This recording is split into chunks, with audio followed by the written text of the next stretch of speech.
आपका मूड कैसा है? ठीक है, तो आज मैं आपको दो तीन चीजें कहना चाहता हूं। सबसे पहले, विचारधारा की लड़ाई चल रही है। एक तरफ कांग्रेस पार्टी है, हमारा कॉन्स्टिट्यूशन है, और दूसरी तरफ बीजेपी और आरएसएस जो इसको मानती नहीं है और इसको खत्म करना चाहती है। हिंदुस्तान की सारी संस्थाओं को, इंस्टीट्यूशंस को उन्होंने पकड़ लिया है।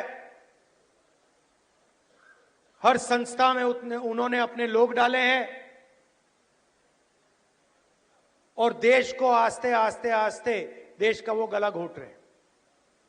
तो पहली लड़ाई संविधान की है। एक तरफ हम कांग्रेस पार्टी, हमारी विचारधारा, और दूसरी तरफ आरएसएस जो संविधान के खिलाफ खड़े हैं।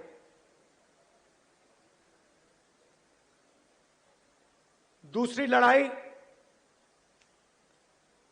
सामाजिक न्याय की। जीतू ने कहा, जाति जनगणना के बारे में बोला। पार्लियामेंट हाउस में, लोकसभा में मैंने देश से वायदा किया था कि कुछ भी हो जाए, जाति जनगणना लोकसभा और राज्यसभा में पास होगा।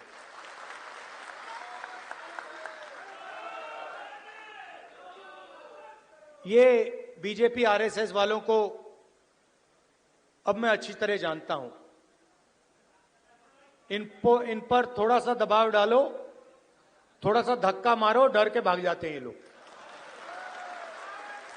जैसे उधर से ट्रंप ने एक इशारा किया, फोन उठाया, कहा मोदी जी क्या कर रहे हो?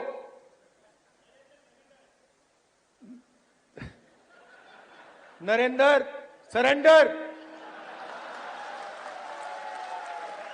और जी हजूर करके नरेंद्र मोदी जी ने ट्रंप के इशारे का पालन किया। आपको एक समय याद होगा जब फोन कॉल नहीं आया था, 7th फ्लीट आई थी, 71 की लड़ाई में 7th फ्लीट आई थी, हथियार आए थे, एयरक्राफ्ट कैरियर आया था। इंदिरा गांधी जी ने कहा मुझे कुछ जो करना है मैं करूंगी।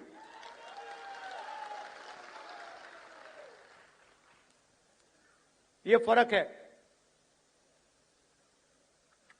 इनका कैरेक्टर है। ये सारे के सारे ऐसे हैं। आजादी के समय से सरेंडर वाली चिट्ठी लिखने की आदत है। एक सेकंड में थोड़ा सा दबाव पड़े, भैया ये लो। हाँ, तो ये इनका कैरेक्टर है। कांग्रेस पार्टी सरेंडर नहीं होती है। गांधी जी, जवाहरलाल नेहरू, सरदार पटेल, ये सरेंडर वाले लोग नहीं हैं। ये सुपर पावर से लड़ने वाले लोग हैं।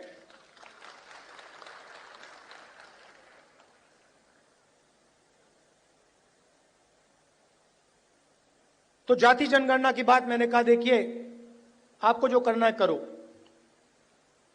हम सामाजिक न्याय की लड़ाई लड़ेंगे और जाति जनगणना को हम लोकसभा में पास करेंगे। मोदी जी पहले कहते थे कोई जात नहीं है, फिर सिर्फ 4 जात हैं। चुनाव के समय वो ओबीसी बन जाते हैं। गडकरी जी ने कहा,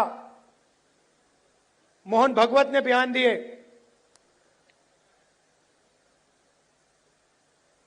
थोड़ा सा दबाव पड़ा, एकदम सरेंडर हो गए। मगर मैं इनको जानता हूं।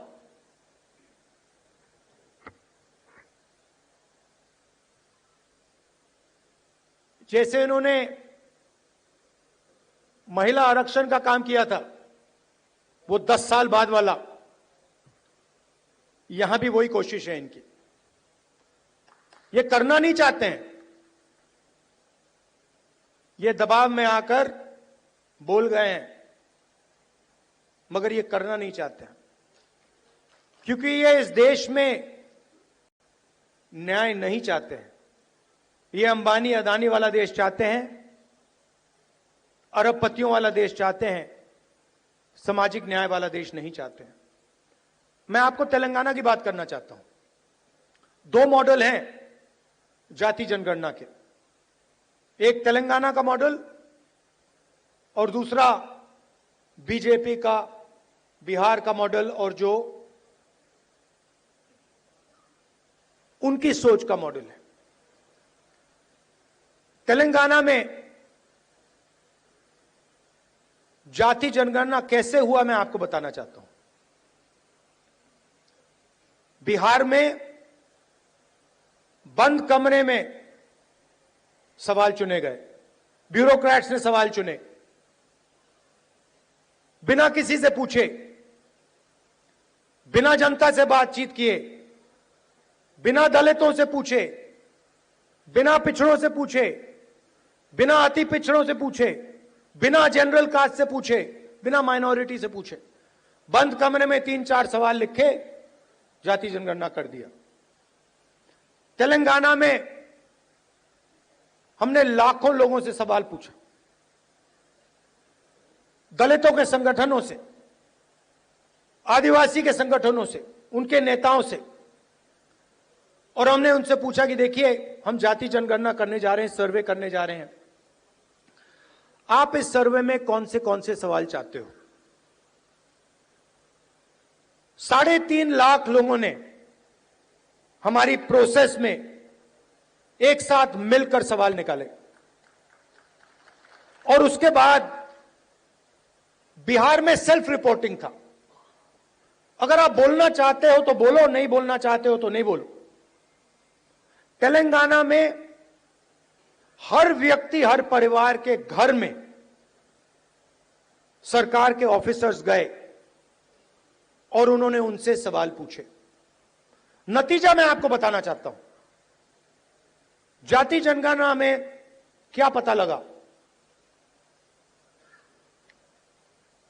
तेलंगाना का जो कॉर्पोरेट स्ट्रक्चर है, प्राइवेट सेक्टर है, आप हैरान हो जाओगे। तेलंगाना का जो प्राइवेट स्ट्रक्चर है, प्राइवेट सेक्टर है, सीईओज, सीनियर मैनेजमेंट, कंपनी के मालिक, इन सब की लिस्ट में आपको एक दलित, एक आदिवासी, एक पिछड़ा वर्ग का व्यक्ति नहीं मिलेगा। यह सच्चाई है।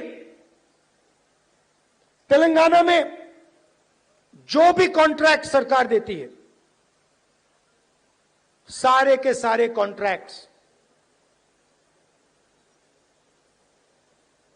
5% लोगों को मिलते हैं। उसमें ना कोई दलित है, ना कोई आदिवासी है, ना कोई पिछड़े वर्ग का व्यक्ति है। यह सच्चाई है। हम कहते हैं हम सुपर पावर बनना चाहते हैं। दलितों की आबादी 15%, पिछड़ों की आबादी कम से कम 55%, आदिवासियों की आबादी 9%, माइनॉरिटीज 15%, सब जोड़ लो 90% बनता है। इनकी भागीदारी नहीं है। और वही चुने हुए अमीर लोगों को सारा का सारा दिया जाता है। उसी लिस्ट में कॉर्पोरेट सेक्टर की लिस्ट निकालो, बड़े बड़े ब्यूरोक्रेट्स की लिस्ट निकालो, उसमें आपको गरीब जनरल कास्ट का भी कोई नहीं मिलेगा। यह सच्चाई है। मजदूरों की लिस्ट निकालो, उबर ड्राइवर्स की लिस्ट निकालो, जो खाना डिलीवर करते हैं उनकी लिस्ट निकालो, और उसमें आपको पिछड़ा वर्ग, दलित, आदिवासी सब मिलेंगे।